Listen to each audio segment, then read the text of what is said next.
ஏசாயா 40வது அதிகாரம் 29வது வசனம் இப்படியாக சொல்கிறது, சோர்ந்து போகிறவனுக்கு அவர் பலன் கொடுத்து, சத்துவமில்லாதவனுக்கு சத்துவத்தை பெருக பண்ணுகிறார். நம்முடைய ஆண்டவர் நமக்கு பலனை தருகிற ஆண்டவர். அது மட்டும் இல்லை, தகுதி இல்லாதவர்களையும் தகுதிப்படுத்துகிற ஆண்டவர்.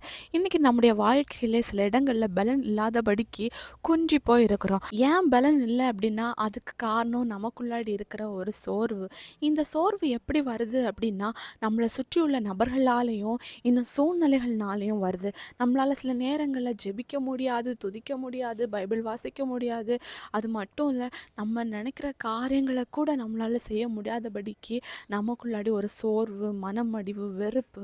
அது மட்டும் இல்லை, நமக்குள்ளாடி இருக்கிற தாழ்வு மனப்பான்மை, இன்னும் என்னால் ஒன்றுமே பண்ண முடியாது, எனக்கு எந்த தகுதியும் இல்லை அப்படிங்கிற நம்மளுடைய ஒவ்வொரு நினைவுகளும் தான் நம்மளை சோர்வுக்குள்ளாடி மாற்றுது. இன்னைக்கு நீங்கள் கூட இன்னைக்கு இப்படிப்பட்ட சூழ்நிலைகள்னால கஷ்டப்பட்டுட்டு இருக்கிறீங்களா? ஆனால் ஆண்டவர் உங்களுக்கு ஒரு புதிய பலனை தரப்போகிறாரு. நீங்கள் விழுந்து போன இடத்துல இருந்து ஆண்டவர் உங்களை தூக்கி விடுவார். தகுதி இல்லாத உங்களை தகுதிப்படுத்த விரும்புகிறாரு ஆண்டவர். கட்டாயம் உங்களை தகுதிப்படுத்துவார். அவரை விசுவாசிங்க.